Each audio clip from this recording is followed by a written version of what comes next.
Hello everyone, আমি সুমি। সবাইকে স্বাগত জানাই আমার চ্যানেলে। সবাই কেমন আছেন? আশা করছি সবাই খুব ভালোই আছেন। আজকে আমি আপনাদের সাথে শেয়ার করব একটা রেসিপি, আলু আর পেঁয়াজ কলি দিয়ে একটা রেসিপি। তার জন্য আমি প্রথমে দেখুন কড়াইতে নিয়ে নিয়েছি হচ্ছে সরষের তেল। তেলটাকে হচ্ছে প্রথমে ভালো করে গরম করে নেব, আর ফোড়নে দিয়ে দিচ্ছি হচ্ছে কালো জিরে আর কাঁচা লঙ্কা। তার সাথে দিয়ে দিচ্ছি হচ্ছে কিছুটা পোস্ত। এগুলোকে দিয়ে ভালো করে একটু ভাজা ভাজা করে নেব। ভাজা হয়ে গেলে এবার হচ্ছে আলুগুলোকে ডুমো ডুমো করে কেটে নিয়েছিলাম, ডুমো ডুমো করে কেটে রাখা আলুগুলোকে দিয়ে এই আলুগুলোকে একটু ভালো করে একটু ভাজা ভাজা হতে দেবো।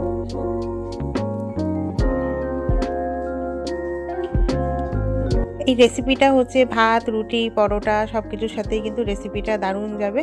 আপনারা সম্পূর্ণ রেসিপিটা দেখবেন। রেসিপিটা দেখে আমাকে অবশ্যই কমেন্ট করে জানাবেন আপনাদের আমার রেসিপিটা কেমন লাগলো। দেখুন আলুগুলোকে আমি ভালো করে একটু ভেজে নিচ্ছি। আলুগুলো ভাজার সময় আমি এর মধ্যে কিন্তু সামান্য লবণ আর হচ্ছে হলুদ দিয়ে দেবো। দিয়ে দিলাম হচ্ছে পরিমাণ মতন লবণ, আর তার সাথে দিয়ে দিচ্ছি হচ্ছে পরিমাণ মতন হলুদ। লবণ আর হলুদ দিয়ে আলুটাকে হচ্ছে ভালো করে একটু ভাজা ভাজা হতে দেবো। আলুটা যখন ভালো করে ভাজা ভাজা হয়ে যাবে তখন এর মধ্যে আমি অ্যাড করে দেবো হচ্ছে ছোটো ছোটো টুকরো করে কেটে রাখা পেঁয়াজকলিকে দিয়ে এগুলোকে হচ্ছে ভালো করে এবার ভাজা ভাজা হতে দেবো। আর ফ্রেন্ড, আপনারা কে কোথা থেকে আমার রেসিপিটা দেখছেন সেটা অবশ্যই আমাকে কমেন্ট করে জানাবেন। আর কেউ যদি আমার চ্যানেলটাকে নতুন ভিজিট করে থাকেন, আর চ্যানেলটাকে হচ্ছে সাবস্ক্রাইব করে দেবেন। সাবস্ক্রাইব করে দিয়ে পাশে থাকা বেল আইকনটা প্রেস করে দেবেন, যাতে আমি কোনো নতুন ভিডিও বা রেসিপি ছাড়লে আপনাদের কাছে যাতে নোটিফিকেশান পৌঁছে যায়। এবার এটাকে ঢাকা দিয়ে দিলাম। ঢাকা দিয়ে এটাকে হচ্ছে ভালো করে এগুলোকে ভাজা ভাজা হতে দেবো।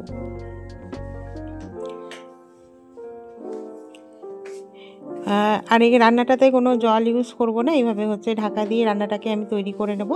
এটাকে আবার মিক্স করে দিচ্ছি ভালো করে।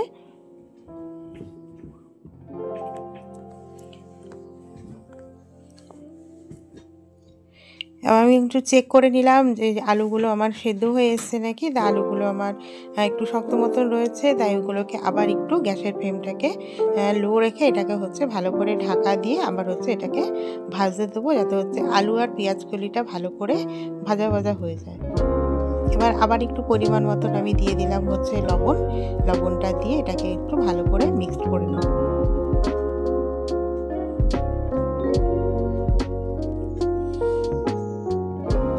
খুবই সহজ আর সিম্পল হচ্ছে একটা রেসিপি। এর উপর থেকে আমি কিছুটা দিয়ে দিলাম হচ্ছে চিলি ফ্লেক্সটা অপশনাল, চাইলে দিতে পারেন, না চাইলে নাও দিতে পারেন।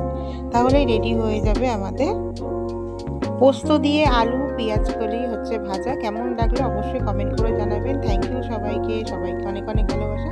সবাই খুব ভালো থাকবেন, সুস্থ থাকবেন। আবার দেখা হবে আপনাদের সাথে নতুন কোনো একটা রেসিপি। টাটা সবাইকে।